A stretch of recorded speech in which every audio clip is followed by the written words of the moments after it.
श्रीमते भक्तिवेदान्त स्वामिन्निति नामिने। नमस्ते सारस्वते देवे गौरवाणी प्रचारिणे निर्विशेषा शून्यवादी पाश्चात्यदेशतारिणे। श्रीकृष्ण चैतन्य प्रभु नित्यानंद श्री अद्वैता गदाधरा श्रीवासादि गौरभक्तवृंदा। हरे कृष्ण कृष्ण कृष्ण हरे हरे हरे राम राम राम हरे हरे। मूकं करोति वाचालं पंगुं लंघयते गिरिं यत्कृपातमहं वन्दे श्रीगुरुं दीनतारिणं। శ్రీల ప్రభుపాదికి జయ, శ్రీ గురుదేవ్కి జయ. హరే కృష్ణ. అందరికీ స్వాగతం. మన శ్రీమద్ భాగవతం క్లాస్లోకి మనము శ్రీమద్ భాగవతం 4వ స్కందం 21వ అధ్యాయం పృథు మహారాజు ఉపదేశములు ఇస్తున్నారు. ఎవరికి ఇస్తున్నారు? తన రాజ్య ప్రజలకి ఉపదేశాన్ని ఇస్తున్నాడు అనమాట. ఏ విధంగా అయితే అంతకుముందు చేసినటువంటి యజ్ఞస్థలంలో సాక్షాత్ దేవదేవుడైన విష్ణువు దగ్గర నుంచి తను ఉపదేశాలని పొందాడు. విష్ణువు దగ్గర నుంచి ఆజ్ఞని పొందిన తర్వాత తన రాజ్యాన్ని పాలించడం కోసం గాను తిరిగి తన రాజ్యంలోనికి ప్రవేశించి ఆ జనాలందరికీ కూడా ఆ రాజ్య ప్రజలందరికీ కూడా మేలు కలగాలి అని చెప్పేసి ఒక యజ్ఞాన్ని చేయడాన్ని మొదలుపెట్టాడు. ఆ యజ్ఞానికి అందరినీ కూడా ఇన్వైట్ చేసి వాళ్ళందరికీ కూడా తను ఉపదేశాన్ని ఇస్తున్నాడు. ఏం ఉపదేశం ఇస్తున్నాడు అంటే, మీరందరూ కూడా సక్రమంగా భగవంతుడి యొక్క భక్తి చెయ్యండి. భగవంతుడు ఎవరు? తను దేవాది దేవుడు. ఆయన లేకుంటే మిగిలిందేది కూడా అవ్వదు. ఆయన సర్వత్రా వ్యాపించి ఉన్నాడు పరమాత్మ రూపంలో. ఆయన యొక్క పర్మిషన్ లేకపోతే ఏది కూడా జరగదు. మనం పొందినటువంటి ఈ శరీరాలు ఏవైతే ఉన్నాయో అవి మనం చేసుకున్నటువంటి పాప పుణ్యాల వలన మనం పొందాము. మరి ఈ తారతమ్యాలు ఎందుకు వచ్చాయి అంటే మనం చేసుకున్నటువంటి కర్మల వలన. అంతేకాని అది భగవంతుడి యొక్క డిఫాల్ట్ కాదు. భగవంతుడు తప్పుగా తను ఈ విధంగా చేయలేదు. తర్వాత ఇంకొకటి ఏం చెప్పాడు? ఎవరైతే ఈ ధర్మార్థ కామాల్లో ఉంటారో వాళ్ళు ఏమనుకుంటారంట? భగవంతుణ్ణి నమ్మరంట. భగవంతుడి యొక్క అస్తిత్వాన్ని నమ్మరు. వాళ్ళు ఏమనుకుంటారు? కష్టపడి పనిచేస్తే చాలు లాభం వస్తుంది అనేసి అనుకుంటారనమాట. మరి అలా అంటే భూమి మీద చాలామంది కష్టపడి పనిచేస్తూ ఉన్నారు నుంచి రాత్రి వరకు.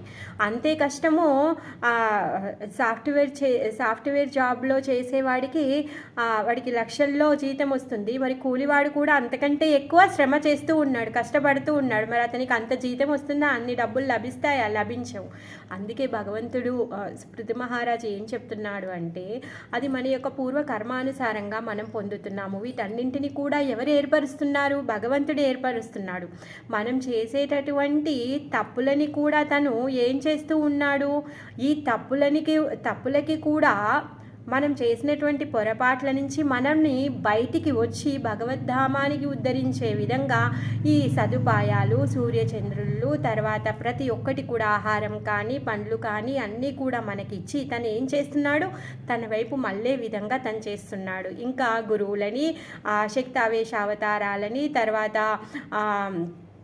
భక్తులని, వీళ్ళందరినీ కూడా తను మన కోసంగాను పంపిస్తూ ఉన్నారు. అందుకే మీరందరూ కూడా ఈ ఉత్తమమైన భక్తిని చేయండి. మీరు ఈ ఉత్తమమైన భక్తి చేయడం వల్ల మీరందరూ ఉత్తమ స్థానాన్ని పొందుతారు. ఏ విధంగా అయితే నేను ఉత్తమ స్థానానికి చేరుకుంటే మీరందరూ కూడా అదే విధంగా వస్తారు. అందుకే మీరందరూ నా రాజ్య ప్రజలు కాబట్టి మీరందరూ దయచేసి భగవంతుడి యొక్క భక్తి చేయండి, అదోక్షదీయులు అవ్వండి అని చెప్పేసి తను నానా రకాలుగా చెప్తూ ఉన్నాడనమాట. మరి భగవంతుడి యొక్క భక్తి ఎందుకు చెయ్యాలి? భగవంతుడు అంటే ఎవరు? మరి ఈ నాస్తికులు ఎలా ఉంటారు? వీటన్నింటి గురించి కూడా చెప్పాడు. మరి భగవంతుడు ఏం చేస్తున్నాడంట? తను సర్వధర్మాన్ పరిత్యజ్య, మీరు భగవంతుడికి శరణాగతి పొందితే ఆయన అన్ని పాపాలను కూడా తను తీసివేస్తాను, నేను రక్షిస్తాను అనేసి చెప్తున్నాడనమాట. ఎవరైతే ఇలాంటి జ్ఞానాన్ని తెలుసుకుంటారో వాళ్ళు భగవద్ధామానికి వెళ్తారు అనేసి చెప్తున్నారు. ఇంకా భగవంతుడు తను నిత్యంగా ఉంటాడు, నిత్యో నిత్యానాం చేతనశ్చేతనానాం, తను పరమాత్మ రూపంలో ఉంటాడు అనేసి చెప్తున్నాడనమాట. మరి ఏ విధంగా అయితే రాజు శాసనాన్ని ఇచ్చి ప్రజలందరినీ కూడా నియమిస్తాడో అదేవిధంగా భగవంతుడు కూడా నియమాలని పెట్టాడనమాట. ఆ నియమాలని పాటిస్తూ ఈ వర్ణాశ్రమ ధర్మంలో మీ శక్తానుసారంగా మీరు మీ యొక్క సేవని చేయండి అనేసి చెప్తున్నారు. ఎవరైతే ఆ విధంగా భగవంతుని యొక్క నియమాలని ఆమోదించారో వాళ్ళు శిక్షింపబడతారు. మరి ఆ శిక్ష ఎలా ఉంటుంది అంటే కోట్ల కొలది సంవత్సరాలు వాళ్ళు తామసంలో అంటే చీకట్లో అంటే పశుయోనుల్లో వాళ్ళు తిరగాల్సి వస్తుంది అనేసి చెప్తున్నాడు అనమాట. అందుకే ఇంద్రియ భోగం పట్ల ఆకర్షణ వలనే ఈ పాప పుణ్యాలు అనేటివి కలుగుతూ ఉన్నాయి. అందుకే మీరందరూ ఈ పాపపూరిత కర్మలు ఏవైతే ఉన్నాయో వాటన్నింటినీ కూడా వదిలేయండి అనేసి తను చెప్తున్నాడు అనమాట. ఈ కృష్ణ భక్తి భావన జీవితాన్ని మీరు స్వీకరించండి అని చెప్పేసి వాళ్ళందరినీ కూడా రిక్వెస్ట్ చేస్తున్నాడు, శాసిస్తున్నాడు అనమాట. మరి ఎవరైతే భగవంతుని నమ్మరో వాళ్ళందరూ ఏమనుకుంటున్నారంట, ఈ జీవనం ఏదైతే ఉందో అది కొన్ని రసాయనాలు కలవడం వలనే ఈ జీవనం అనేది వచ్చింది అనేసి వాళ్ళు అంటారనమాట. మరి అలా అంటే ఇప్పటివరకు ల్యాబ్లో ఏ జీవిని కూడా మనం ఉత్పత్తి చేసింది లేదు, అది సరి అయింది కాదనమాట. అంటే వాళ్ళ మనసుకి ఏది తోస్తే వాళ్ళది చెప్తారు. మరి మనము చేసేటటువంటి మనకున్నటువంటి దృష్టి లోపాలతో కలిగినటువంటిది. ఎందుకంటే మనకు అంత దివ్యమైన దృష్టి మనకి లేదు, అంత ఉత్తమమైన బుద్ధి మనకు లేదు. అందుకే భగవంతుడిచ్చినటువంటి నియమాలు కానీ, భగవంతుడి యొక్క సూచనలు కానీ, భగవంతుడి యొక్క వేదం కానీ ఏది కూడా లోపాలు లేనటువంటిది. దాంట్లో ఎటువంటి లోపాలు కూడా లేవు. అది పర్ఫెక్ట్, అది ఎప్పుడు శాశ్వతంగా పర్ఫెక్ట్గా ఉంటుంది. అలానే ఇప్పుడు సత్యయుగంలో ఉన్నటువంటి రోడ్డులో నడిచేటటువంటి రూల్స్ కలియుగంలో పాటిస్తే అది తప్పు కావచ్చు. ఎందుకంటే అప్పుడు రోడ్లు లేవు, అన్ని వనాలే ఉండేవి. మరి ఆ వనాలని సెలయేళ్ళని దాటి వెళ్ళాలి అంటే వాళ్ళకు ఉన్నటువంటి యోగ శక్తి ద్వారా వాళ్ళు నీళ్ళ మీద నుంచి కూడా నడుచుకుంటూ వెళ్ళిపోయేవాళ్ళు. మరి ఇప్పుడు కలియుగ జీవులము మనం ఆ సత్యయుగంలో ఉన్నటువంటి నియమాలను ఇప్పుడు మనం పాటిద్దాం, నీళ్ళపై నుంచి నడిచేయగలుగుతామా? ఓ బ్రిడ్జ్ లేకపోతే మనము నీళ్ళ నుంచి నడవలేము. అలాంటి లోపాలు కలిగినటువంటి వాళ్ళము మనము. మరి భగవంతుడి యొక్క భగవత్ తత్వము, భగవంతుడి యొక్క భగవత్ విజ్ఞానం ఏదైతే ఉందో అది లోపము ఉన్నటువంటిది కాదు, అది శాశ్వతమైంది. సత్యయుగంలో కూడా భగవద్గీతనే, ఆ త్రేతాయుగంలో కూడా భగవద్గీతనే, కలియుగంలో కూడా భగవద్గీతనే. ఈ భగవద్గీత ఏదైతే ఉందో, భగవంతుడు ఇచ్చినటువంటి ఈ ఉత్తమ జ్ఞానం ఏదైతే ఉందో అది శాశ్వతమైంది. దాంట్లో కొంచెం కూడా లోపాలు అనేటివి లేవు. సో భగవంతుడి యొక్క విజ్ఞానము ఉత్తమమైంది అనేసి ధ్రువ మహారాజు రాజ్య ప్రజలకి చెప్తూ ఉన్నాడనమాట. అందులోనే ఇంకా కొనసాగిస్తూ ఉన్నాడు. ఇంకా మనం మొత్తం అవ్వలేదన్నమాట. మనోరుత్న పాదస్య ధ్రువస్యాపి మహీపతేహి ప్రియావ్రతస్య రాజర్షే రంగస్యాస్మాత్ పితుః ఈదృశానామదన్యేషామజస్య చ భవస్య చ ప్రహ్లాదస్య బలిశ్చాపి కృత్యామస్తి గదాభృత. ఇంకేమంటున్నాడంటే ఇది వేద నిర్దేశమే కాదు, వేదాల్లో చెప్పబడి ఉంది కాబట్టి నేను వేద నిర్దేశంగా మీకు చెప్తున్నాను అంటే అలా కాదు. ఇంకా చాలామంది దీనిని ఆమోదించారు. ఎవరెవరు ఆమోదించారు అంటే మనువు, ఉత్తానపాదుడు, ధ్రువుడు, ప్రియవ్రతుడు, నా పితామహుడైన అంగరాజు, తాత వేణ మహారాజు యొక్క తండ్రి అంగరాజు, వీళ్ళందరూ కూడా దీనిని ఆమోదించారు. మరి వీళ్ళందరూ ఏం చేశారంట, దాన్ని తగ్గట్టుగా వ్యవహరించి వాళ్ళు దానిని ధృవపరిచారు, దానిని ఏమంటున్నారు అంటే ఆమోదించారు, ఇంకా ఇది సత్యమైంది అని చెప్పేసి వాళ్ళు ధృవపరిచారనమాట. అందుకుగానే మీరు గదాధారి అయినటువంటి భగవంతుడి పట్ల విశ్వాసాన్ని పెట్టుకొని ఉండండి అనేసి చెప్తున్నాడు అనమాట. ఈ విషయము వేద నిర్దేశము చేతనే గాక మనువు, ఉత్తానపాద, ధ్రువుడు, ప్రియవ్రతుడు, నా పితామహుడు అంగరాజు వంటి మహానుభావులు వ్యవహారం చేతను మరియు ప్రహ్లాదుడు, బలి వంటి ఇతర మహాత్ముల చేతను, సామాన్య జీవుల చేతను ధృవీకరింపబడింది. వీళ్ళే కాక కొంతమంది సామాన్య జీవులు కూడా భగవంతుడి యొక్క భక్తి చేసి వాళ్ళు ఉత్తమ స్థానాన్ని వాళ్ళు పొందారు.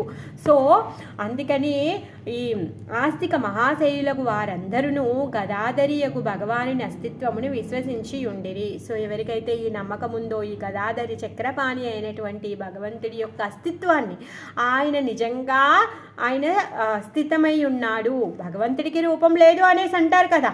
సో అది కాదు, భగవంతుడు సచ్చిదానంద విగ్రహ స్వరూపుడు, తను స్థితమై ఉన్నాడు, అస్తిత్వంతో ఉన్నాడు అని చెప్పేసి వీళ్ళందరూ కూడా గట్టిగా నమ్ముతున్నారు. అందుకగానే వాళ్ళందరూ కూడా ఉత్తమ స్థితిని పొందారు.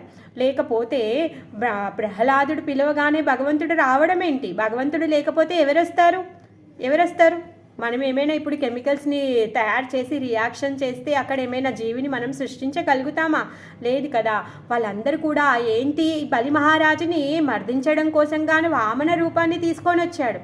మరి ఈ భక్తుల యొక్క ఉద్ధరణ కోసము భగవంతుడు వివిధ రూపాలు తీసుకొని వస్తున్నాడు. మరి అంటే భగవంతుడు ఏంటి, సచ్చిదానంద విగ్రహ స్వరూపుడు అక్కడ ఉన్నాడు, తన అస్తిత్వంతో తను అక్కడ ఉన్నాడు. అందుకే వీళ్ళందరూ కూడా అది నమ్మారు. ఇది వేదాల్లో చెప్పారు, ఏదో నేను చదివి మీకు చెప్పడం లేదు, ఇది నిజమైంది అని చెప్పేసి చెప్తున్నాడు అనమాట. అందుకే మనం నిన్న చెప్పుకున్నాం కదా, ఏదైనా విషయాన్ని నమ్మాలి అంటే, దాన్ని అనుసరించాలి అంటే ముగ్గురు దాన్ని ఆమోదించాలి. సాధు, శాస్త్ర, గురువు, ఈ ముగ్గురు కూడా ఆమోదిస్తే అది నిజమైంది అన్నమాట. ఎవరైతే భగవంతుడి యొక్క నిర్దేశాలని ఆమోదిస్తారో, అనుసరిస్తారో, పాటిస్తారో వాళ్ళు నిజమైన సాధువులు అనేసి చెప్తున్నారనమాట. మరి స్వయంభువ మనువు ప్రామాణిక పురుషుల్లో తను ఒకడు. అందుకనే తను ఏం చేస్తున్నాడు, ఈ మనువు కూడా చెప్తున్నాడు. ఏమంటున్నాడు అంటే, మను సంహితలో రాశాడు, మీరందరూ కూడా మీ జీవితాలని ఉత్తమంగా మీరు తీర్చిదిద్దుకోండి. మరి ఏ విధంగా తీర్చిదిద్దుకుంటారు అంటే, భగవంతుని పరమ పురుషులని ఎవరైతే ఈ బాటలో నడిచారో ఆ బాటలో నడిచే వాళ్ళందరినీ కూడా మీరు ఫాలో అయ్యి మీరు మీ యొక్క జీవితాలని తీర్చిదిద్దుకోండి అనేసి చెప్తున్నారు. ఇక్కడ ధ్రువ మహారాజు చెప్తున్నాడు అనమాట. ఏంటి అంటే చూడండి ఇక్కడ చెప్తున్నాడు, ధ్రువ అంటున్నాను, క్షమించండి. పృథు మహారాజు ఇచ్చట స్వయంభూ మనువు మొదలగు ప్రామాణిక పురుషులను అనుసరించి జీవితంను చక్కగా మలుచుకొనుట ఉత్తమ పద్ధతి అనేసి శ్రీమద్ భాగవతము విశేషంగా పేర్కొనబడింది. ఏంటి, మహాజనాయోన కథాసు పంత, ఆ మహాజనులు నడిచినటువంటి దారిలో నడవడం, మహాజనులను అనుసరించుట జీవితంలో అత్యంత సురక్షితమగు మార్గము. ఏంటంటే ఆ దారి సెక్యూర్, మనము మన యొక్క జీవిత లక్ష్యాన్ని మనం పొందుతామన్నమాట. ఇంకా అదేంటి, సురక్షితమైంది, అక్కడ ఎలాంటి యాక్సిడెంట్లు అలాంటివి ఏమీ అవ్వవు. ఫెయిల్యూర్స్ అంటే మనం ఎప్పుడు కూడా దాంట్లో ఫెయిల్ అవ్వమన్నమాట. ఆ విధంగా మరి ఈ మార్గం సురక్షితమైన మార్గము. బ్రహ్మ, శివుడు, నారదుడు, మనువు, సనకాది కుమారులు, ప్రహ్లాదుడు, బలి చక్రవర్తి, యమధర్మరాజు, భీష్ముడు, జనకుడు, శుకదేవ గోస్వామి, కపిల ముని అనేవారు ఈ మహాజనులు. వీరందరూ కూడా ఆ దారిలో నడిచారు. సో ఆ దారి చాలా ఉత్తమమైంది, వీళ్ళందరూ కూడా సక్సెస్ అయ్యారు. మనం కూడా ఆ దారిలో నడవడం వలన మనం కూడా సక్సెస్ అవుతాము అని చెప్పేసి చెప్తున్నారనమాట. అందుకనే మనం మహాజనుల గురించి చెప్పుకుంటున్నాము. సో మనం వాళ్ళ యొక్క దారిలో నడవడానికి కొంచెమైనా మనకి ఏమంటారు, శ్రద్ధ, భక్తి కలిగి ఆ దారిలో నడుస్తూ ఆ ధైర్యంతో వాళ్ళ యొక్క అడుగుజాడల్లో నడవాలి అనేసి. సో ద్రౌహిత్రాది నృతే మృత్యో శోచన్యాన్ ధర్మ విమోహితాన్ వర్గస్వర్గాపవర్గానాం ప్రాయేణైకాత్మహేతునా. మరి ఈ మృత్యువు యొక్క పౌత్రుడు ఎవరు అంటే నా తండ్రి వేనరాజు. ఈ మృత్యు ఎవరు, మృత్యు యొక్క వంశంలోనే ఈ వేణుడు పుట్టాడు, మనం చెప్పుకున్నాం కదా. అంటే పృథు మహారాజు యొక్క తాత, అంగదుడి యొక్క తాత, వేణుడి యొక్క తండ్రి అంగద యొక్క తండ్రి అంగద యొక్క మామగారు మృత్యు. అట్టి దుష్టజనులు ధర్మపదమున విమోహితులైనను నేను పేర్కొనినటువంటి మహానుభావులు అందరూ ధర్మార్థకామ మోక్షములను లేదా ఉన్నత లోకవాసమును వనగూడువాడు ఈ లోకమున ఒక్క దేవదేవుడే అని అంగీకరించిరి.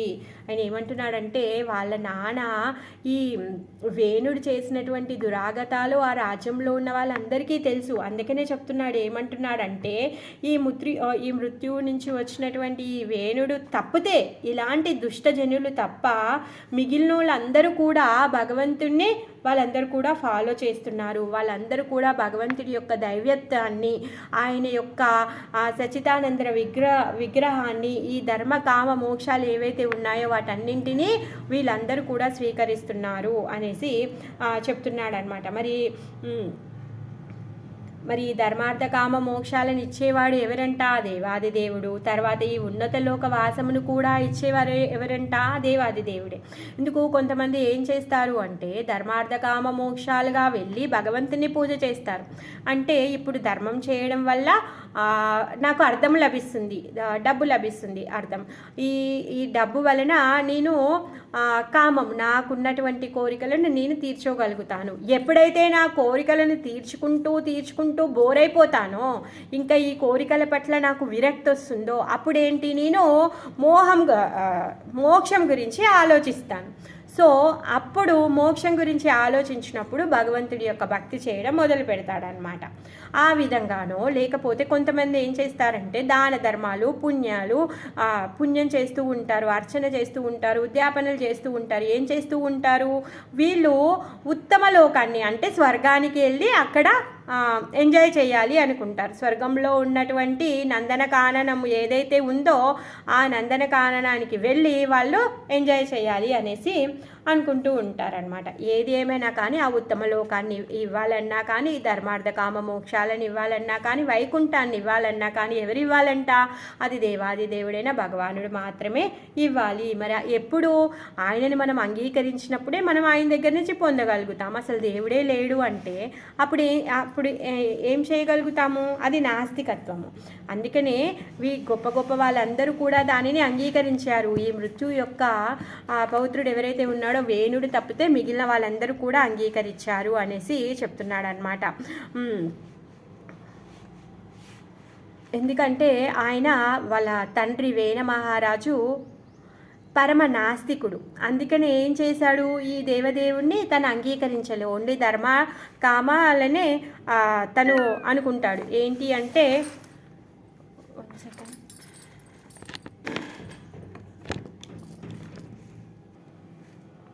సో ఆ విధంగా తన తండ్రి ఎవరైతే ఈ వేణుడున్నాడో తను పరమ నాస్తికుడు అనమాట. అందుకు కానీ ఆయన ఏం చేస్తున్నాడు అంటే అసలు ఈ ధర్మార్థ కామ మోక్షాలని కానీ భగవంతుని కానీ ఆయన అంగీకరించట్లేడు అనమాట. మరి ఇంకేమనుకుంటాడంట అట్లాంటి వాళ్ళు? భగవంతుడు అంటే దేవాది దేవుడు అంటే ఊహ మాత్రమే అనేసి అనుకుంటారనమాట. ఏమంటారు అంటే నీతి నిజాయితీ ఉంటే చాలు, శాంతి కలుగుతుంది. అంతేకాని దానికోసం కానీ నువ్వు ఈ ధర్మార్థ కామ మోక్షాలని ఫాలో చేయడం కానీ లేకపోతే భగవంతుడిని అర్చించడం కానీ చేయాల్సిన అవసరం ఏం లేదు. కష్టపడి పనిచేస్తే ఫలితం దొరుకుతుంది అనేసి అంటారు. మరి ఎంతోమంది కష్టపడి పనిచేస్తున్నారు, వాళ్ళకి తగ్గట్టుగా ఫలితం దక్కట్లేదు కదా. వాళ్ళు ఏమనుకుంటారు అంటే ధనము సంపాదించామనుకోండి, కష్టపడి పనిచేస్తే ధనం వస్తుంది, ధనం దొరికితే బాగా ఇంద్రియ భోగాన్ని మనం పొందవచ్చు. సో ఇంద్రియ భోగం చేసి చనిపోయేదానికే ఈ మోక్షం ఎవరికి కావాలి అనేసి వాళ్ళు అనుకుంటారంట. చచ్చిపోయిన తర్వాత అన్నీ ఆగిపోతాయి, ఇంకేముంటుంది? చనిపోయిన తర్వాత ఇంకేముండదు కదా. సో ఇంకెందుకు బతుకున్నన్ని రోజులు బాగా తిని చచ్చిపోదాము అనేసి అంటారనమాట. ఆ విధంగా ఈ వేణరాజుడు లాంటి వాళ్ళు ఆ విధంగా అనుకుంటారనమాట. అయితే ఇక్కడ ఏమంటున్నారంటే ప్రభుపాదుల వారు తండ్రి గుణాలు పుత్రుడికి వస్తాయి. ఏ విధంగా అయితే ఇప్పుడు ఆ మృత్యువు యొక్క గుణాలు మృత్యువు యొక్క కూతురు, ఆమె పేరేం పెట్టి సునీదాకు వచ్చింది. సునీద యొక్క ఆ లక్షణాలు ఇప్పుడు వేణుడికి వచ్చాయి అన్నమాట. ఇలా ఆ లక్షణాలు రావడంతో వీళ్ళు భగవంతుడి యొక్క అస్తిత్వాన్ని పొందట్లేరు అనమాట. ఇంకా వాళ్ళు భగవంతుడి యొక్క ఏమంటారు స్థితిని కూడా వాళ్ళు అంగీకరించడం లేదనమాట. మరి ఎవరైతే ఈ ధర్మార్థ కామ మోక్షాలని తెలుసుకుంటారో వాళ్ళు బాగా అధ్యయనం చేస్తారో వాళ్ళు భగవంతుడి యొక్క ప్రమాణాన్ని అంగీకరిస్తారు. ఎవరైతే తెలుసుకోలేరో వాళ్ళు భగవంతుడి యొక్క ప్రమాణాన్ని వాళ్ళు అంగీకరించారనమాట. అయితే ఇక్కడ ప్రభుపాదుల వారు ఒక ఎగ్జాంపుల్ చెప్తున్నారనమాట. ఉదాహరణకి ఇద్దరు వ్యక్తులు ఉన్నారనుకోండి, వాళ్ళిద్దరూ సమానంగా ఉన్నారు, వాళ్ళు సమానమైన పని చేస్తున్నారు, సమానంగా నీతి నిజాయితీలతో కలిగి ఉన్నారు, అన్నీ కూడా వాళ్ళిద్దరు చేస్తూ ఉన్నారు. మరి వాళ్ళిద్దరి స్థితి సమానంగా ఉంటుందా అంటే ఉండదు. ఎందుకు అంటే అది వాళ్ళ యొక్క పూర్వకర్మ అనుసారంగా వాళ్ళ యొక్క ప్రాప్తి అనుసారంగానే ఉంటుంది. రేత్రింబవలు ఇద్దరు కూడా కష్టపడుతున్నారు, ఇద్దరు కూడా ధర్మంగానే ఉన్నారు. మరి ఇద్దరు కూడా ఏమంటారు, టైంని ఫాలో చేస్తున్నారు, నీతిని ఫాలో చేస్తున్నారు. పోనీ ఇద్దరు శ్రమించట్లేదా అంటే ఇద్దరు కూడా బాగా శ్రమిస్తున్నారు. అలా అని చెప్పేసి వేరు ప్రాంతాలకు చెందిన వాళ్ళ అంటే అలా కాదు. ఇద్దరు కూడా ఒకే ప్రాంతానికి చెందిన వాళ్ళు చాలా అరుదుగా మనం చూస్తూనే ఉంటాం. ఒక ఇంట్లో ఇద్దరు అన్నదమ్ములు ఉంటారు, ఒకరేమో చాలా గొప్ప ఐశ్వర్యవంతుడిగా ఉంటారు, ఒకరేమో బీదవాడిగా ఉంటాడు. ఇద్దరు సేమ్ బిజినెస్ చేసినా కానీ సేమ్ బిజినెస్ సేమ్ ఊళ్ళో ఒకటే దగ్గర పెరుగుతారు, ఒకటే దగ్గర తింటారు, ఒకటే దగ్గర ఉంటారు. అయినా కానీ ఈ భేదభావం ఎందుకుంది? అవునా కదా? మరి కష్టపడితే ఇప్పుడు ఇద్దరూ కష్టపడుతున్నారు, మరి ఇద్దరికి సమానమైనటువంటి లాభం రావాలి కదా, రావట్లేదే, ఎందుకు ఆ విధంగా అవుతుంది అనేసి అంటున్నారనమాట. మరి చాలా ధనం సంపాదించిన వాడికి పాపం కుటుంబంలో సుఖం లేకపోయి ఉండొచ్చు, కడుపు నిండా తిండి కూడా రాసి ఉండకపోవచ్చు. మరి వాడికి షుగర్ వచ్చిందనుకోండి, వాడు కడుపు నిండా ఏం తిండి తింటాడు, అవునా కాదా? అజీర్తుంది అనుకోండి, ఏం తింటాడు? రోజుకి ఒక పూట తింటే మా ఎక్కువ. మరి ఎవరికైతే ఈ ధనం లేదో, ధనం లేనివాడు తను బాగా సుఖపడవచ్చు, బాగా తిండి తినొచ్చు. ధనంతో సుఖం వస్తుందని లేదు, లేకపోతే కష్టపడితే ధనం వస్తుందని కూడా లేదనమాట. ఆ విధంగా ఎవరికి తగ్గట్టుగా అది వస్తుందన్నమాట. మరి ఇంద్రియ భోగం గురించి ఆలోచిస్తే ఈ సునక, సూకర, వీళ్ళు ఎవరైతే ఉన్నారో, ఈ జంతువులు ఏవైతే ఉన్నాయో వాటికి చాలా ఇంద్రియ భోగం ఉంది. మరి వాటికి అవేమైనా మోక్షం గురించి ఆలోచిస్తాయా? అలా ఆలోచించవు. మరి అందుకనే ఇక్కడ పృథు మహారాజు ఏమంటున్నాడంటే, మోక్షం అనేది జీవికి, ఏదైతే మానవ జీవుడు ఉన్నాడో తనకి అవసరమైనటువంటిది. మరి ఈ ధర్మార్థ కామాలు ఏవైతే ఉన్నాయో అవి అందరికీ సమానంగా ఉండవు. అంటే నేను కష్టపడితే నాకు ఇంత లాభం వస్తుంది, నేను ఇంత సుఖపడతాను, నా ఇంద్రియ భోగాన్ని నేను ఈ విధంగా చేసుకుంటాను అనుకోవడము అది తప్పు. అది సమానంగా ఎవరికి ఉండదన్నమాట. వేరు పరిస్థితుల్లో వేరు వాళ్ళకి వేరు రకాలుగా ఉంటుందన్నమాట. మరి మోక్షం కాకున్నా కానీ సామాన్యమైన విషయాలు కూడా, మోక్షం కోసమే భగవంతుడి మీద ఆధారపడాలని చెప్పట్లేదండి శాస్త్రము. మీకు ఏది కావాలన్నా కూడా భగవంతుడిపైనే ఆధారపడాలి, మన చేతిలో ఏం లేదు. అందరూ అదే కష్టపడుతున్నారు, కానీ అందరూ అంతే లాభాన్ని పొందుతున్నారా? పొందట్లేదే. మరి ఎందుకు ఈ తారతమ్యాలు ఉన్నాయి? ఒకరేమో ధనవంతుడైన తల్లిదండ్రుల దగ్గర పుడతాడు, ఒకడేమో బీదరికంలో ఉన్నటువంటి కుటుంబంలో పుడతాడు, అవునా కాదా? ఇప్పుడు డాక్టర్ ఉన్నాడు, చాలా ఎక్స్పర్ట్, ఆయన దగ్గర చాలా ఖరీదైన మందులు ఉన్నాయి. అయినా కానీ తను వైద్యం చేస్తాడు, కానీ రోగి మరణిస్తాడు. ఎందుకు మరణిస్తున్నాడు? కష్టపడితే ఆయన కనుక్కుంటే ఆయన దగ్గర ఉన్నటువంటి ఖరీదైన మందులతో మనిషి చనిపోవద్దే, బ్రతకాలే, కానీ చనిపోతున్నాడు. అంటే మరి ఇప్పుడు పెద్ద నది ఉంది, ఆ నది దాటాలి అంటే చాలా పెద్ద బోటు కావాలి. బోటు కూడా ఉంది, చాలా మంచి స్ట్రాంగ్ బోట్ ఉంది. అయినా కానీ ఏమవుతుందంట, మంచిగా బోటు నడిపించేటటువంటి తను కూడా ఉన్నాడు, అయినా కానీ బోటు మునిగిపోతుంది. ఎలా? దక్షత కలిగిన డాక్టర్ ఉన్నా, రోగి చనిపోతున్నాడు. బోట్ ఉంది, దక్షత డ్రైవర్ ఉన్నాడు, బోట్ని డ్రైవ్ చేయడానికి. బోట్ మునిగిపోతుంది. మరి ధనవంతమైన తల్లిదండ్రులకి సుఖంగా ఉంటాడా పుత్రుడు పుట్టిన తర్వాత అంటే ఏమో తెలీదు. వాడు నిజంగా సుఖపడతాడో లేకపోతే కష్టపడతాడో ఏమవుతాడో కూడా తెలియదు. అందుకే ఇవన్నీ ఎందుకు జరుగుతున్నాయి అనేసి చెప్తున్నాడనమాట ప్రజలకి. ఏమంటున్నాడంటే,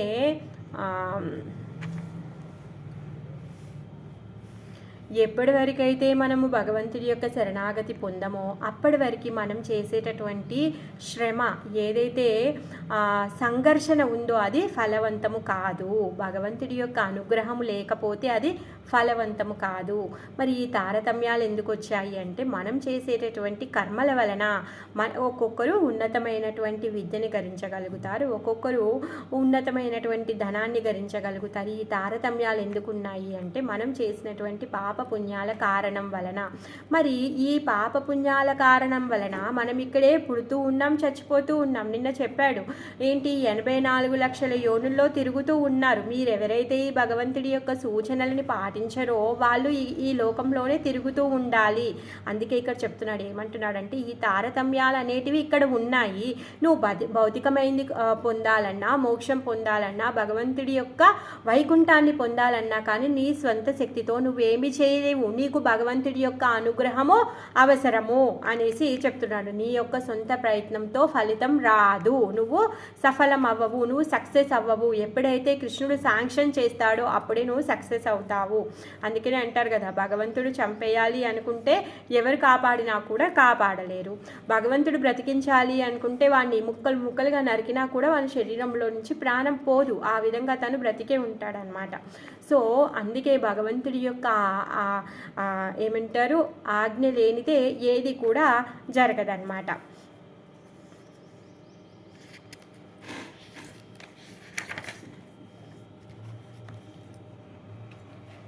ఇక చెప్తున్నాడు అందుకే పృథు మహారాజు, మోక్షం కోసమే కాదు భౌతిక జగమునందలి సామాన్యమకు విషయముల కొరకు కూడా మనుజుడు భగవంతుడిపై ఆధారపడాలి. మరి అలా భగవంతుడి మీద ఆధారపడితే ఏమవుతుందో తను చెప్తున్నాడు అనమాట. ఎగ్జాంపుల్ మనము చదువుకున్నాము, వాళ్ళ యొక్క వంశంలోని ధ్రువ మహారాజు తను ఏం చేశాడు, తను గొప్ప రాజ్యాన్ని పొందాలి అని చెప్పేసి భగవంతుడి దగ్గరికి వెళ్ళాడు. అవునా కదా? అంటే నువ్వు భౌతికమైన దాన్ని ఏది పొందాలన్నా కానీ ఎవరి శరణాగతి పొందాలి? భగవంతుడి యొక్క శరణాగతి పొందాలి. మరి అక్కడికి వెళ్తే తను ఎప్పుడైతే భగవంతుని చూశాడో అప్పుడు తను ఏమంటున్నాడు, అయ్యో నేను ఎంత పెద్ద పిచ్చివాడిని, ఎంత పెద్ద మూర్ఖుడిని, నేను రత్నం లాంటి నిన్ను వదిలేసి గాజు పెంకల్ లాంటి ఈ ఐశ్వర్యాన్ని, ఈ సామ్రాజ్యాన్ని నేను కోరుకున్నాను అని చెప్పేసి తను బాధపడతాడు. అయినా కానీ భగవంతుడు ఆయనని వదిలేశాడా? లేదు. తన యొక్క కోరికని పవిత్రీకరించి తనకి వైకుంఠాన్నే ఇచ్చేశాడు. అంటే భగవంతుడి యొక్క సంపర్కంలో ఈ లోపాలు ఏవైతే ఉన్నాయో ఆ లోపాలన్నీ కూడా శుద్ధి చేయబడతాయి. అందుకే పృథు మహారాజు ఏమంటున్నాడంటే మన దగ్గర ఉన్నటువంటి లోపాలతో మనం ఏమీ తెలుసుకోలేము. మన దగ్గర ఉన్నటువంటి తారతమ్యాల్లో ఉన్నటువంటి మన పరిస్థితితో మనం ఏమీ పొందలేము భగవంతుడి అనుగ్రహం లేకపోతే. అందుకే మీరందరూ కూడా భగవంతుడి యొక్క భక్తి చెయ్యండి అని చెప్పేసి చెప్తున్నాడు. యత్పాద సేవాభిరుచింత తపస్వినా మశేష జన్మోపచితం మలం దియా సద్యాక్షిణోత్యాన్వహమేదతి సతి యదా పదాంగుష్ట వినిసృతా సరేత్. మరి ఈ అనేక జన్మల నుంచి మన మనసులో ఉన్నటువంటి మలినాలు ఏవైతే ఉన్నాయో ఆ మలినాలంట ఎప్పుడైతే భగవంతుడి యొక్క పాద పద్మాల సేవ చేయాలి అని కోరిక కలిగి సేవ చేయడానికి ఆ రుచిని చూయించగానే వెంటనే ఈ మలినాలన్నీ కూడా తొలగిపోతాయంట. మరి ఏ విధంగా అంటే భగవంతుడి యొక్క పాద కమలాల నుంచి వచ్చేటటువంటి గంగాదేవి ఏ విధంగా అయితే పాపాలన్నింటినీ కడిగివేస్తుందో అదేవిధంగా ఈ కృష్ణ భక్తి అనేది కూడా మన మనస్సుని శుద్ధి చేస్తుంది అనేసి చెప్తున్నారు. అనేక జన్మల నుండి మరి ఇప్పుడు వీళ్ళందరూ వింటున్నారు, వాళ్ళకి వస్తుంది కదా, అవును స్వామి రాజా మీరు చెప్పింది బాగుంది, మేము ఇన్ని సంవత్సరాల నుంచి అంటే మేము ఎన్నో జన్మల్ని ఎత్తి ఇప్పుడు వచ్చాం కదా, మరి మా దగ్గర ఉన్నటువంటి పాపాలన్నీ ఎలా పోతాయి? డౌట్ వస్తుంది కదా. బాగుంది నాయన, నువ్వు కృష్ణుని పూజ చేయమంటున్నావు, కృష్ణుని పూజ చేస్తే మా జీవిత లక్ష్యాన్ని పొందుతాము అంటున్నావు. కరెక్టే, నిజమే. ఎందుకంటే పొద్దున్న నుంచి సాయంత్రం వరకు ఊడిగం చేసినా కానీ మనం నిజమైన సంతృప్తిని పొందుతున్నామా, నిజమైన ఆనందాన్ని పొందుతున్నామా? ఏమీ పొందలేకపోతున్నాం.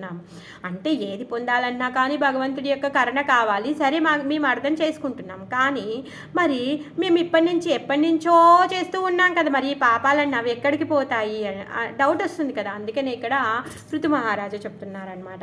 అనేక జన్మల నుండి మనసులో ప్రోగుపడినటువంటి మాలిన్యంను దుఃఖిత మానవలి భగవత్పాద పద్మ సేవాభిరుచిచే ఓన్లీ మనము భగవంతుడి యొక్క పాద పద్మాల సేవ చెయ్యాలి అని కోరికను తెచ్చుకొని ఆ రుచిని మనలో పెంచుకోవడం వల్ల శీఘ్రమే క్షాళనము చేసుకోనగలదు. సో వెంటనే అప్పుడు మన హృదయంలో ఉన్నటువంటి మన మనసులో ఉన్నటువంటి మలినాలన్నీ కూడా తొలగిపోతాయి అన్నమాట.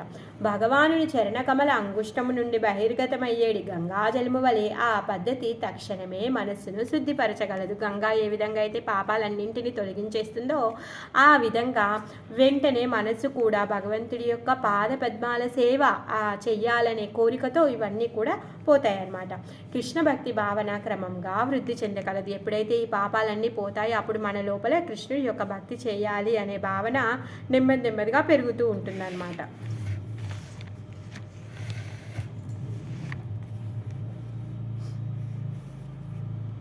అయితే ఒక బ్రాహ్మణుడు ఉండేవాడంట కలకత్తాలో.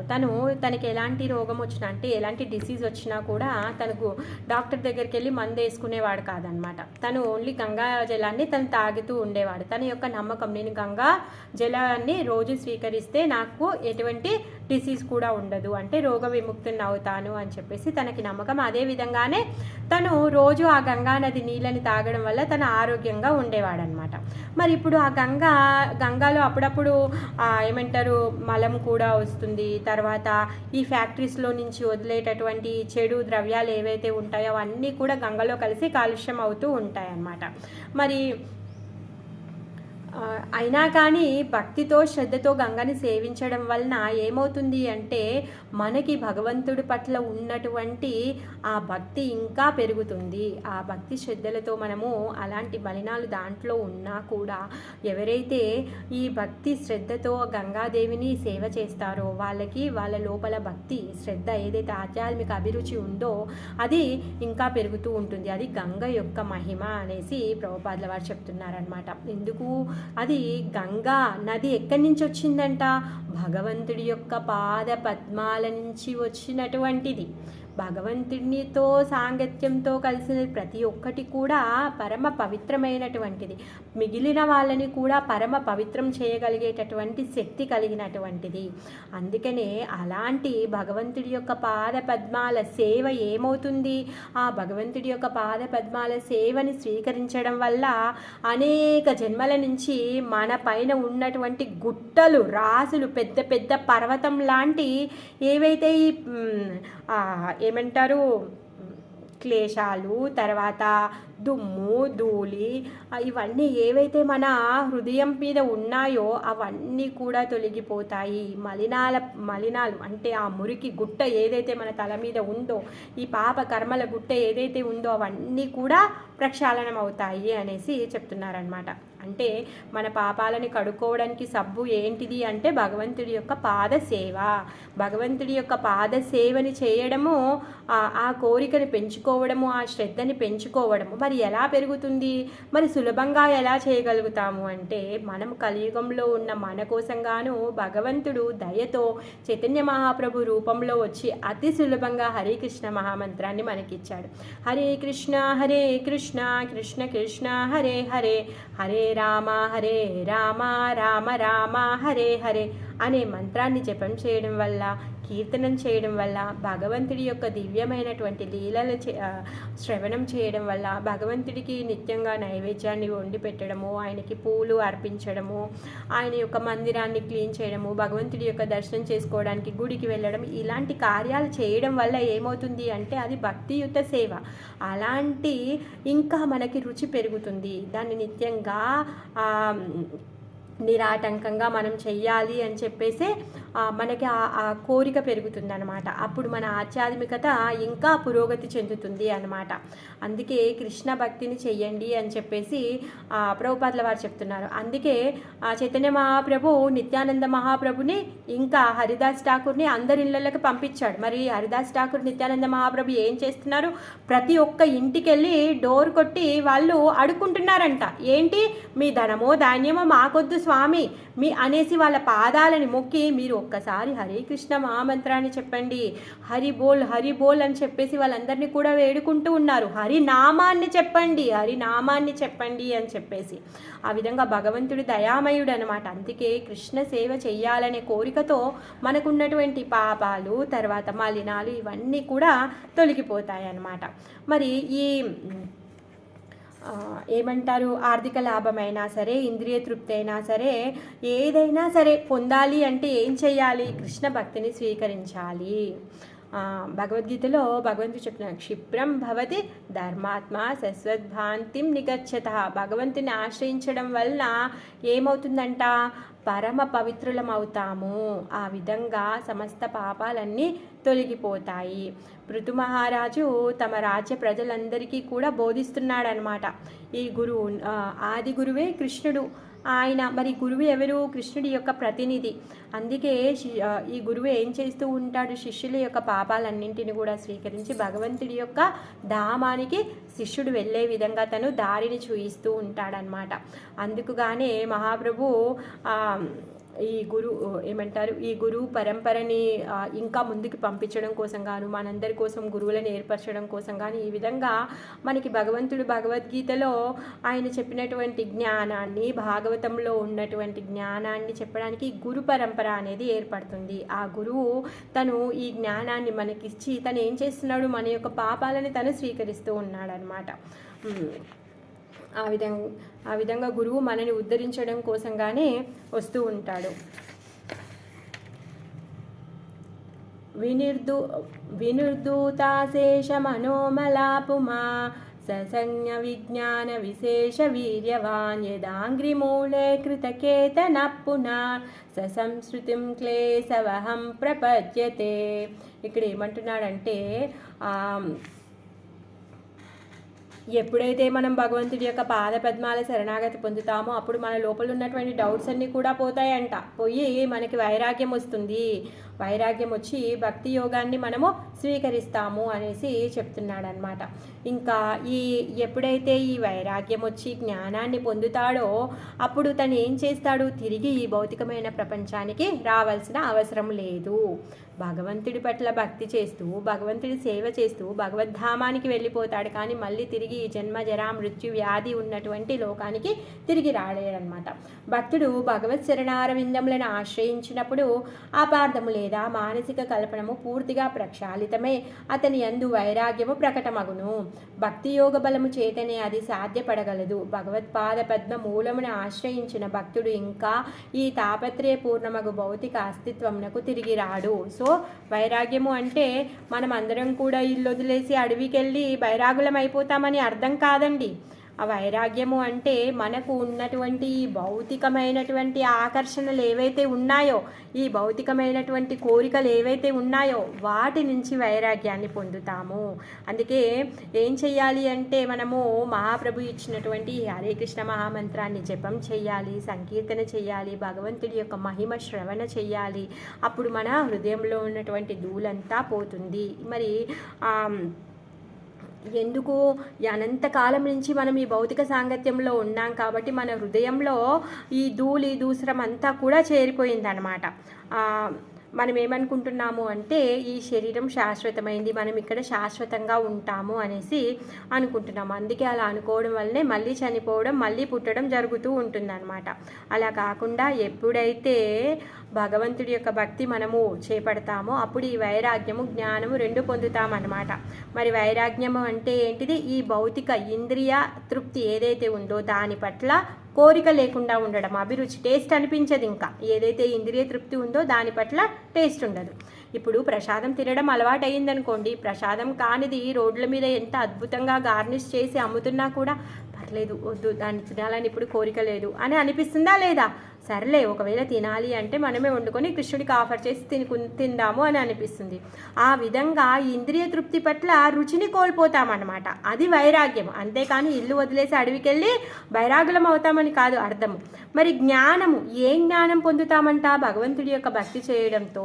ఈ శరీరము శాశ్వతమైంది కాదు, నిజమే కదా, మనం ఎప్పుడైనా చనిపోవాల్సిందే, ఈ లోకాన్ని వదిలిపెట్టి వెళ్ళాల్సిందే. కానీ మనం అది స్వీకరించడం లేదు. ఆ జ్ఞానాన్ని మనం పొందుతాము. ఎప్పటికైనా మనము భగవంతుడి దగ్గరికి వెళ్ళిపోవాల్సిందే, ఈ శరీరాన్ని వదిలేయాల్సిందే. ఇది కిరాయిల్లు ఎప్పటికైనా కిరాయిల్లే, అది వాళ్ళు తన్నేసి పంపించేస్తారు. అదేవిధంగా మనం కూడా ఈ శరీరాన్ని వదిలేసి వెళ్ళిపోవాలన్నమాట. అందుకే ఎప్పుడైతే ఈ జ్ఞానాన్ని వైరాగ్యాన్ని పొందుతామో అప్పుడు భగవద్ధామానికి మనం వెళ్తాము. ఎందుకు? ప్రతి ఒక్కటి కూడా మన దగ్గర ఉన్నది కూడా భగవంతుడి యొక్క అనుగ్రహము వల్లే మన దగ్గర ఇది ఉంది. ఏదైనా పొందాలి అంటే కూడా అది భగవంతుడి యొక్క అనుగ్రహం వల్లనే మనం పొందుతాము అనే జ్ఞానం వస్తుంది. లేకపోతే అహంకారం ఉంటుంది. లేదు, నేను ఇది కష్టపడి సంపాదించాను, ఇది నా సొత్తు, ఇది నా రాజ్యం, ఇది నా ఇల్లు, నా దేశం. అహంకారం. ఈ అహంకారం వల్ల ఏమవుతుంది? జ్ఞానాన్ని కోల్పోతాం. జ్ఞానాన్ని కోల్పోవడం వల్ల మళ్ళీ ఇక్కడే పుట్టి చనిపోవాల్సిన అవసరం వస్తుంది. అందుకే ఈ జ్ఞాన వైరాగ్యాలని పొందిన వాళ్ళు భగవద్ధామానికి వెళ్తారు అనేసి చెప్తున్నారనమాట. అందుకే భగవద్గీతలో భగవంతుడు చెప్తున్నాడు, త్యక్త్యా దేహం పునర్జన్మ నైతి మామేతి సోర్జున. అర్జునుడికి చెప్తున్నాడు. సో ఎవరైతే ఈ విధంగా శరణాగతి పొందుతారో వాళ్ళు నా దగ్గరికి వస్తారు అర్జున, నువ్వు కూడా చెప్పు అనేసి చెప్తున్నాడు అనమాట. ఎవరైతే ఈ భౌతికమైన స్థితికి ఆధ్యాత్మికమైన స్థితి మధ్యలో ఉన్నటువంటి భేదాన్ని చూస్తారో, అర్థం చేసుకుంటారో వాళ్ళు ఏం చేస్తారంట? భక్తి యోగాన్ని స్వీకరిస్తారనమాట. ఎవరైతే నిజంగా భక్తుడు ఎవరైతే ఎలా ఉన్నారో, తన యొక్క జీవనం ఏ విధంగా గడుస్తుంది, తను ఎంత సంతోషంగా ఉన్నాడు, తను ఎంత ప్రశాంతంగా ఉన్నాడు అన్న విషయాన్ని ఎవరైతే తెలుసుకుంటారో, వాళ్ళ జీవితంలో వాళ్ళు ఎంత అశాంతిగా అప్రశాంతతగా ఉన్నారో తెలుసుకుంటారో, వాళ్ళు ఏం చేస్తారు? ఆ ఉత్తమమైన భక్తుడు పాటించేటటువంటి భక్తి యోగాన్ని తను స్వీకరిస్తాడు, లేకపోతే స్వీకరించాడు. అందుకే ప్రభుపాదుల వారు అంటారు, మన ఉత్తమమైనటువంటి ప్రవర్తన జనాల్లో మార్పు తెస్తుంది అనేసి చెప్తున్నారనమాట. మరి అలాంటి జ్ఞానంతో తన నిజస్థితిని తర్వాత భగవంతుడి యొక్క స్థితిని కూడా అర్థం చేసుకుంటాడనమాట. అది విజ్ఞానము. అలాంటి తత్వమే విజ్ఞానము అనేసి అంటారనమాట. ఎవరైతే భగవంతుడి యొక్క విజ్ఞానాన్ని పొందుతారో వాళ్ళు ఏం చేస్తారు? మోక్షాన్ని పొందుతారు. ప్రత్యక్షావగమం ధర్మం. అనుభవం ద్వారా ప్రత్యక్షంగా దానిని అర్థం చేసుకుంటారనమాట. ఎవరైతే ఈ భక్తి యోగంలో ఉంటారో వాళ్ళ యొక్క పురోగతిని వాళ్ళు స్పష్టంగా చూస్తారనమాట. ఈ కర్మయోగం, జ్ఞానయోగం, ధ్యానయోగం ఈ విధంగా చేస్తూ వాళ్ళ యొక్క పురోగతిని కూడా తెలుసుకుంటారు. మరి ఇప్పుడు ఆకలిస్తుంది అనుకోండి, అన్నం తింటే మన కడుపు నిండుతుంది. అదేవిధంగా మనము కూడా భక్తి చేసేటప్పుడు మనము ఆ సంతృప్తిని మనము ఫీల్ అవుతాం అన్నమాట.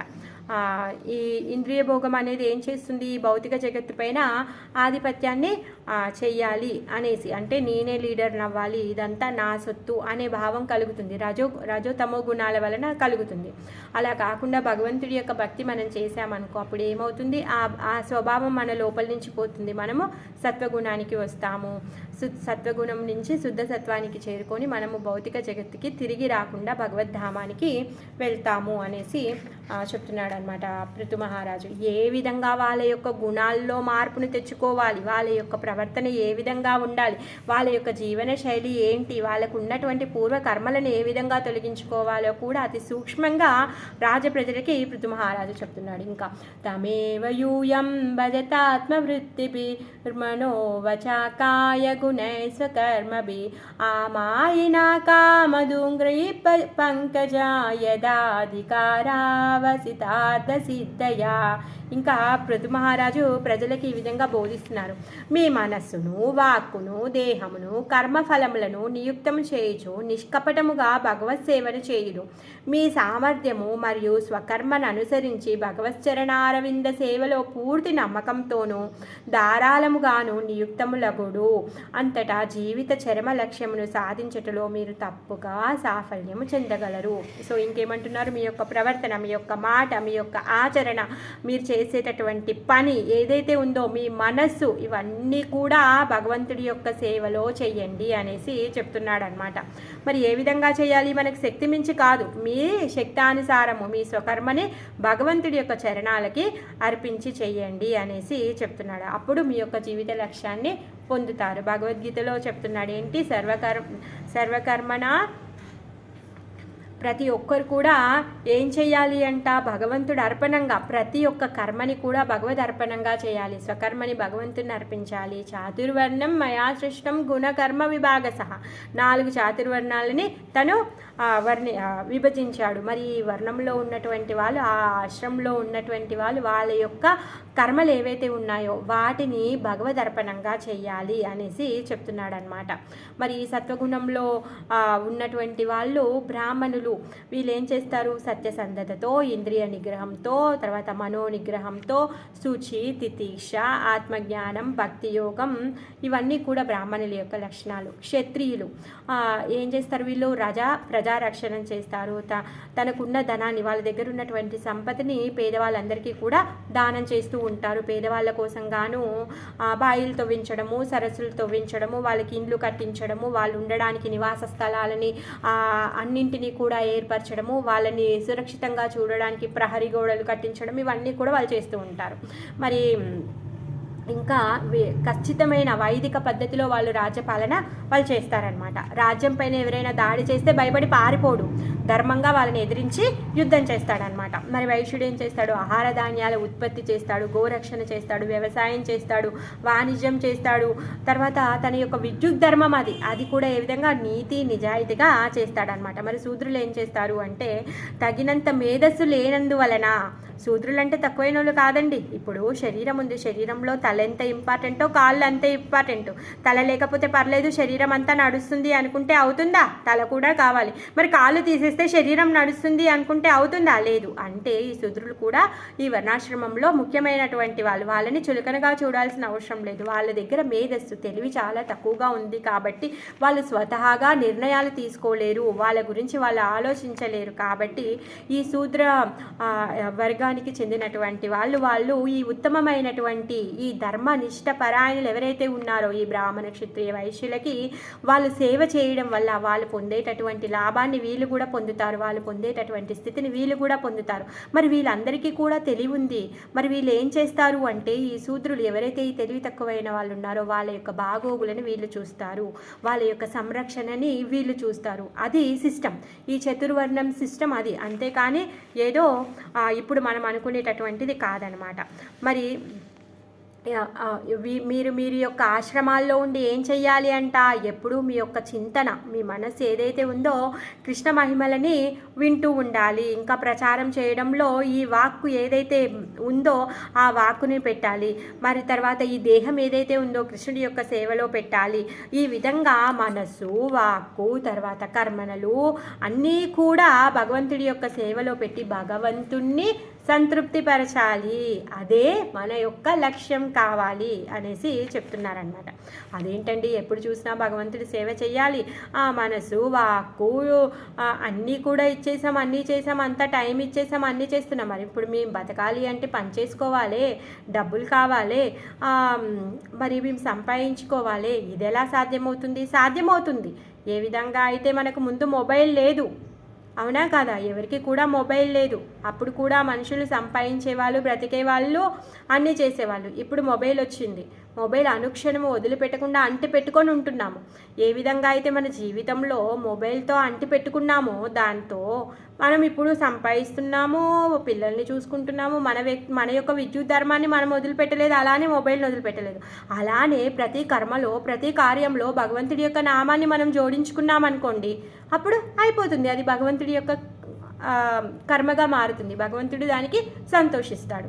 మనము ఊరికే ఈ భౌతికమైన విషయాల పట్ల ఇంత శ్రద్ధని పెట్టుకొని దాన్ని మనం అటాచ్ అయినప్పుడు ఆచాధికమైనటువంటి పరమగురుడైనటువంటి పరమాత్మ అయినటువంటి పరతత్వమైనటువంటి ఆ దేవాది దేవుడైన కృష్ణుడి యొక్క నామాన్ని జోడించుకోవడం అదేమీ కష్టం కాదు. అది చాలా సులభమైనటువంటి విషయము.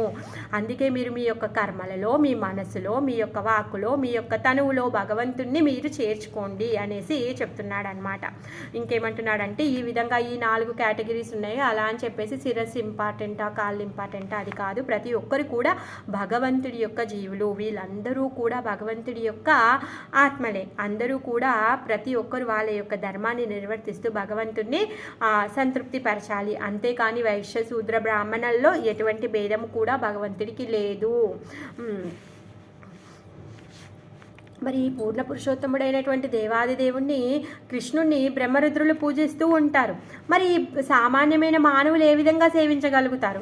బ్రహ్మరుద్రులకే దుర్లభమైనటువంటి ఆయనని, వాళ్ళు పూజించేటటువంటి అంత గొప్పవాడిని సామాన్యమైన వాడు ఏ విధంగా పూజిస్తాడు అంటే యథా శక్తి ద్వారా, యథా సామర్థ్యం ద్వారా మీరు చెయ్యండి అనేసి చెప్తున్నాడు అనమాట. మీ యొక్క విద్యుత్ ధర్మం ఏదైతే ఉందో ఆ ధర్మాన్ని శ్రద్ధతో భక్తితో భగవదర్పణంగా చేయండి, అంతే చాలు.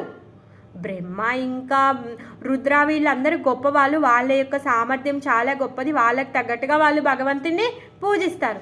కానీ మీరు కూడా మీకున్నటువంటి సామర్థ్యంతో మీరు భగవంతుని పూజించండి. మనం రామాయణంలో చూస్తాం కదా, హనుమంతుల వారు పెద్ద పెద్ద పర్వతాలని, పెద్ద పెద్ద వృక్షాలని రామసేతు కట్టేటప్పుడు తీసుకొని వస్తున్నారు. వానరులందరూ కూడా గొప్ప గొప్ప పర్వతాలన్నింటినీ కూడా తీసుకొని వస్తూ ఉంటారు. మరి అప్పుడు చిన్న ఉడత వస్తుంది, తను ఏం చేస్తుంది, చిన్న మట్టి రేణువులను తీసుకొని తను వస్తుంది అనమాట. అప్పుడు హనుమంతుల వారు ఏమంటారు, జరుగు, ఇప్పుడు కాళ్ళకు అడ్డంగా ఉన్నావు నువ్వు అనేసి అంటే ఇది పురాణ కథ. సో రాముల వారు ఏమంటారు, లేదు లేదు, తను చేసేటటువంటి సేవ తన శక్తానుసారంగా తను రాముడికి రామకార్యాని కోసం తను హెల్ప్ చేస్తుంది.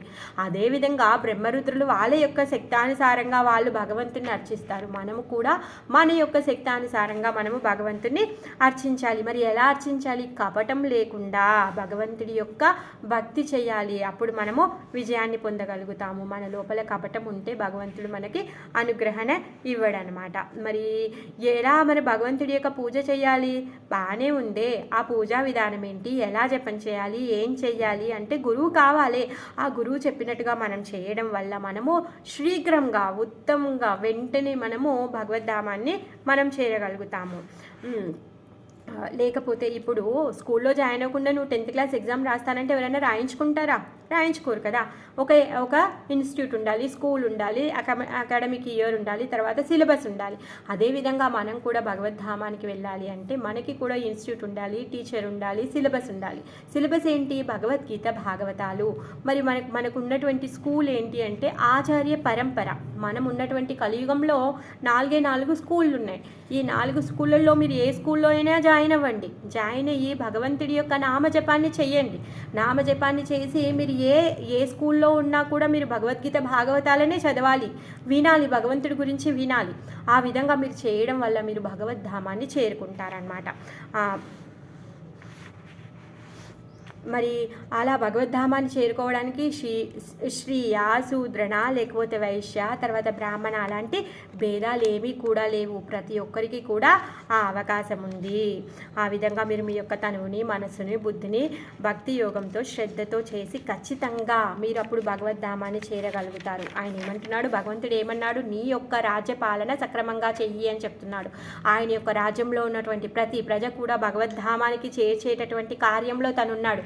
అందుకు కోసంగానే తను ఏమంటున్నాడంటే, ఒకవేళ మీకు ఏమైనా కోరికలు ఉంటే కూడా వాటి కోసం కూడా మీరు భగవంతుడిపైనే ఆధారపడండి. ఏ విధంగా అయితే ధ్రువ మహారాజు తన తాతగారి కంటే గొప్ప రాజ్యం కావాలని భగవంతుడి యొక్క పాదాలని పట్టుకొని తను అందరికంటే ఉత్తమమైనటువంటి వైకుంఠాన్నే తను పొందాడు. ఆ విధంగా మనకున్నటువంటి భౌతికమైన కోరికలు ఏవైనా ఉండొచ్చు.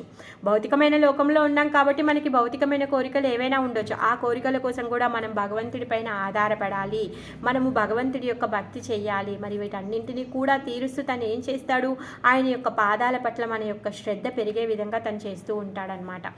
అందుకే మీరందరూ కూడా ఈ విధంగా భక్తి యోగాన్ని చేయడం వల్ల మీరు దేహత్యాగం చేసిన తర్వాత నిస్సందేహంగా డౌటే లేదు మీరందరూ కూడా భగవద్ధామానికి చేరగలుగుతారు అని చెప్పేసి పృథు మహారాజు చెప్తున్నాడు అనమాట. 12:30 అయింది. ఇంకా చెప్తున్నారు పృథు మహారాజు. ఇంకా 2 శ్లోకాలు ఉన్నాయి, అవి మనం నెక్స్ట్ వీక్ చెప్పుకుందాం. 2-3 శ్లోకాలు ఉన్నాయి.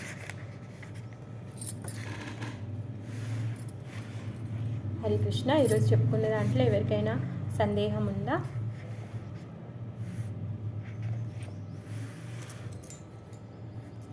పృథు మహారాజు లాంటి రాజు ఉంటే రాజ్యంలో ఉన్నటువంటి ప్రజలందరూ కూడా గొప్ప భక్తులు అయిపోతారు. ప్రతి ఒక్కరు కూడా వాళ్ళ యొక్క జీవిత లక్ష్యాన్ని వాళ్ళు సాధించగలుగుతారు.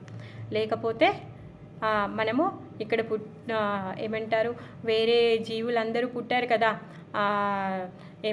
కుక్కలు, పిల్లులు అవి కూడా పుడుతూ ఉన్నాయి, చచ్చిపోతూ ఉన్నాయి. మనం కూడా ఆ విధంగానే పుట్టి చనిపోతూ ఉంటాము. అందుకే రాజు అనేవాడు చాలా ధర్మాత్ముడై ఉండాలి, ప్రజలందరినీ కూడా తన సొంత బిడ్డలుగా చూస్తూ తను ప్రతి ఒక్కరిని కూడా భగవద్ధామాన్ని చేర్చగలిగేటటువంటి యోగ్యత కలిగిన వాడు ఉండాలి అని చెప్పేసి అంటారు. భగవంతుడి యొక్క కృప వలన, జగన్నాథుడి యొక్క దయ వలన మనము ఇప్పుడు మోడీ లాంటి మంచి రాజునే పొందాము. అందుకోసంగానే ఇంకా మన భారతదేశంలో సనాతన ధర్మం అనేది ఇంకా కంటిన్యూ అవుతుంది. సో భగవంతుడికి మనం ఆ విధంగా కృతజ్ఞత చెప్పొచ్చు, ఇంకా భగవంతుని వేడుకోవచ్చు. ఇలాంటి ధర్మాత్ములనే ఇక్కడ రాజులుగా నియోగింప చేయమని, అనేక మంది ఇంకా అలాంటి వాళ్ళు పుట్టాలని, చాలామందికి అలాంటి శక్తి తర్వాత భక్తి వాళ్ళకు ఉన్నటువంటి దృఢ సంకల్పన ఉండాలి అని చెప్పేసి మనం భగవంతుని ప్రార్థిద్దాం. ఎందుకంటే మనము ఇప్పుడు ఉన్నటువంటి పరిస్థితుల్లో ఇప్పుడే ఈ విధంగా ఉంటే, ధర్మాత్ముడైనటువంటి రాజు లేకపోతే తర్వాత తరాల్లో ఉన్నటువంటి పిల్లలకి చాలా కష్టమవుతుంది, సనాతన ధర్మానికి చాలా కష్టమవుతుంది. ఎందుకంటే ఎవరైతే ఈ సనాతన ధర్మంని పాటించరో వాళ్ళ యొక్క లక్ష్యం ఏంటి అంటే సనాతన ధర్మంలో ఉన్న వాళ్ళందరినీ చంపేయడమే వాళ్ళ యొక్క లక్ష్యం. మరి భగవంతుడు పుట్టినటువంటి ఈ భారత భూమి ఎంత పరమ పవిత్రమైనటువంటిది. ఈ పరమ పవిత్రమైనటువంటి స్థలంలో అలాంటి ద్రోహపూరితమైనటువంటి శక్తులు పెరగడము అది మంచిది కాదు. అఫ్కోర్స్ భగవంతుడు వస్తారు కరెక్టే, కానీ మన యొక్క శ్రద్ధ, మన యొక్క భక్తి, మన యొక్క ప్రార్థనలు కూడా ఉండాలి. ఆ విధంగా మనం జగన్నాథ్ని ప్రార్థిద్దాం. హరే కృష్ణ.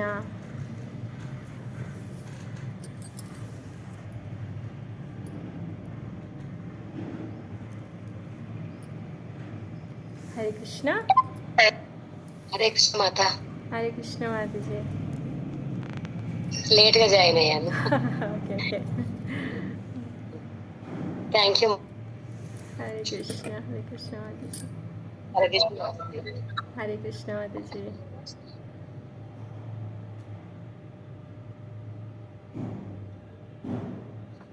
హరే కృష్ణ మాతాజీ. హరే కృష్ణ మాతాజీ.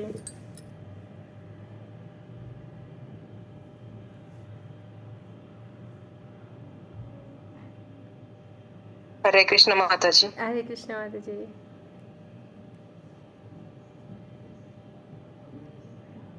సాయంత్రం బల్లి మహారాజ్ గురించి చెప్పుకుందాం. హరే కృష్ణ మాతాజీ. హరే కృష్ణ మాతాజీ.